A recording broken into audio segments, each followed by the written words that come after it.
That's good applause. Thank you guys just for letting us waste your electricity, take up all your seats with people that order only water, like me. Big up to Rhea for letting me come through. She let me perform last time, and I thought she would have learned her lesson and not let me perform this time. But I'm back, guys, and so thank you very much. Big up to you guys for coming through on Christmas shopping night and hanging out with us. Like I was at ceremony in Stonestown earlier, and I figured out why they call it Stonestown because you have to be kind of stoned to get through it and everything like that. It was completely messed up over there. But now that I got my shout outs out of the way, check it out, check it out. It was the night before Christmas, and all through the house, Warren Lee was working off the stockings, and then he worked down the blouse. And you gotta finish, and if that don't get you aroused, there was a Christmas elf, I mean a midget, and he was dressed like Mickey Mouse. So, jingle bells, jingle all the way. Yo, Santa Claus got new rims and spinners up on his sleigh. And he did it up in the new old-fashioned way, tipping fofos, grabbing his ho-ho-hos, and saying, Feliz Navidad, and yo, orale. So check it out, guys. Check it out. I've got to get a gift for a kid, and her mom says that I owe it to her. And this is a kid that I had that I didn't even know about, and so now I got to get a gift for this kid. And her mom was like, you know, Warren, you weren't there for the birth. You know, that was, you know, the toughest couple of years, you know, in this kid's life. Warren, you don't pay alimony, Warren, you don't pay child support. All I ask is that you get a Christmas gift for this kid. And I'm like, man, I don't want to do all that. Like, I don't even know the kid's name. And the kid's mom was like, Warren, she's your niece. And I was like, oh, okay, that's a really pretty name. And so there I was, like sitting with my niece, and you know, I realized that I'm one of those guys. I'm the super uncle. Like some of you might be super uncles, super aunties, and basically a super uncle or auntie, like your whole social life is gone.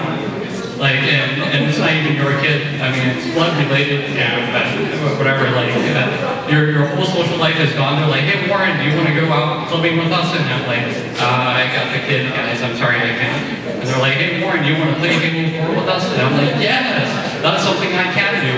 So I'm doing this, trying to get a headshot, and I'm like, no, come here. And then I'm trying to, you know, make sure that my teammates are all good, and I'm like, no, don't touch Warren's things, don't touch Uncle Warren's things. And so I become that kind of uncle. And so I was sitting there with her, and we were watching Yo Gabba Gabba, and Yo Gabba Gabba was pretty entertaining. But I thought that to myself, what's even more entertaining is thinking of all these kids shows and how inappropriate they could be. Like I'm one of those guys that has kind of a messed up mind, and like you know, I chuckle a little bit when I think about like saying to somebody, "Oh, do you want to see my SpongeBob? It's in my square pants." I was watching Dora the Explorer with her, and you know, Dora the Explorer is all right and everything like that, but how come at the climax of the show, at the plateau of the show, she says, we did it, and she says really sexy things like in Spanish, like estrella means star, and I was like, oh, that's excellent, like little Latin flavor, I like that. So and then I started thinking about all the shows when I was growing up, and I was like, you know, they had like they had these kids running around, you know, after this leprechaun, like trying to get after his Lucky Charms, and I was like, you know what, like Lucky Charms describes me because I'm plain and I'm sweet and I have a little bit of colorful bits about me. And yeah, like I was watching them like there was this commercial for tricks, and the kids are like, silly rabbit, tricks are for kids, and I want to go up to those kids and be like, silly kids, rabbits eat their own crap. So yeah, then I was watching the Smurfs, and I was like, wait a second, the Smurfs are a little bit ghetto. Like Smurfville is kind of like the hood, because then I was seeing like Papa Smurf, and he has this red beanie, right? He has this red beanie, and Smurfette, like she has a nice little dress and heels and everything like that, but it looks kind of like a hood rat outfit. It's very strange, like it's just really weird. And so check it out, guys. I'm not confused about my gender, but for one Christmas, like, everybody thought that I was a girl, and it might have something to do with the little pink jumpsuit that I got that was terry cloth. And I'll tell you guys, like, they didn't think, or I mean, I didn't mind that it was pink. Like, I didn't mind that it was like, you know, a little jumpsuit or whatever, and that I looked fabulous in it. Like, all I really wanted was, like, you know, the feel of the terry cloth. It was excellent. So, check it out. The other inappropriate thing that I was thinking of that now comes to my mind is Transformers.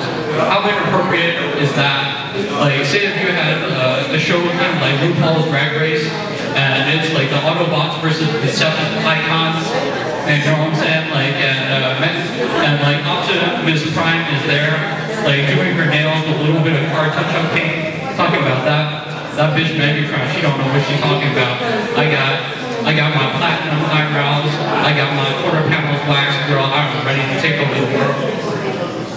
And you see Bumblebee in the back, and Bumblebee's like this. I'm a bee. So check it out. Like, so going back to the pink terry cloth jumpsuit. Like, so I thought I was a girl for a little bit. Like when all of the guys played dodgeball and kickball, I was playing house with the girls. And guess what they made me be? What? Yeah. But which was cool, but I only spent about 2 minutes out of the 10-minute schoolyard recess, like, in the house, and my pretend wife was like, well, where have you been all this time? And I was like, man, I was out there earning money for this family, you know what I'm saying? I'm trying to put food on the table, because I was out on the schoolyard dealing.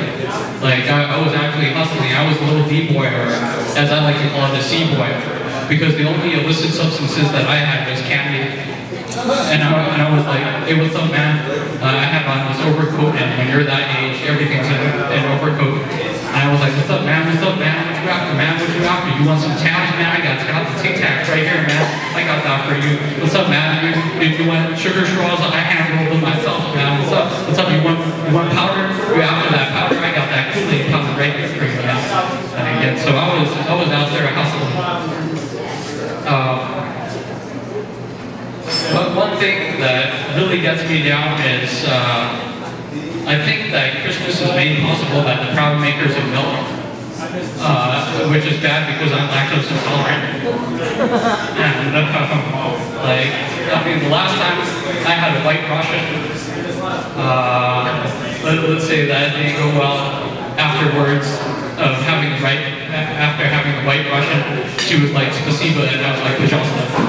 No, but after having a White Russian, I was having a month's life for the rest of the night. So, and everybody's like, well, Warren, like, you know that they have lactose-free milk, right? And they're like, Warren, you know that there's soy, right? And I was like, yeah, you know that I don't cook, right? So can you make that for me? And because I eat everybody else's stuff, and they make their stuff with milk. Like, dairy-free stuff, like, it's kind of like going from an iPhone 5 to an iPhone 4. And speaking of which, like, how come, like, all the little kids, like, the 5-year-olds these days, like, their wish list, their Christmas gift wish list looks like something for, like, dads and dads. Like, it's all iPads, all tablets and stuff like that. I'm like, man, you're only 5 years old, like, why should I spend all this money just so that you can play games? And the 5-year-old went up to me and it was like, Warren, like I need the iPad to keep in touch with my investors in Shanghai. And I'm like, what? Like, dude, and the 5-year-old was like, Warren, I'm trying to run my own startup right now. It's an app, and it's called App Parent. And basically what you do is you take your iPad and hold it up to any sort of like parenting thing that you need help with. Say if you're trying to learn how to, say if you want to learn how to change a diaper, say if you want to manage a timeout the right way, like you just hold up your iPad and take a picture of it. And yeah, like, speaking of which, like, giving gifts is really an art. I've got a step-grandma. I don't know how many of you guys have step-grandmas, and she means well. I mean, like, as all grandmas do, but even when they mean well, they give you stuff that is really embarrassing for you to wear. And in my step-grandma's case, she gets stuff from China, and you guys are like, oh yeah, China, that's great, they have a lot of like neat knockoff stuff, you know, Gucci, Louis, Fendi, Prada, and I'm like, no, but she gets like the wrong brands. Like, she gets like the Chinatown specials. And so if you've ever seen like a sweatshirt with a Mickey Mouse and it's all effed up colors and there's some gibberish at the bottom that says, we all the everyday like, then you know what kind of clothes I'm talking about. But guys, thank you very much. You guys have been a great audience. I gotta be like Dec.8 and fa la la la la.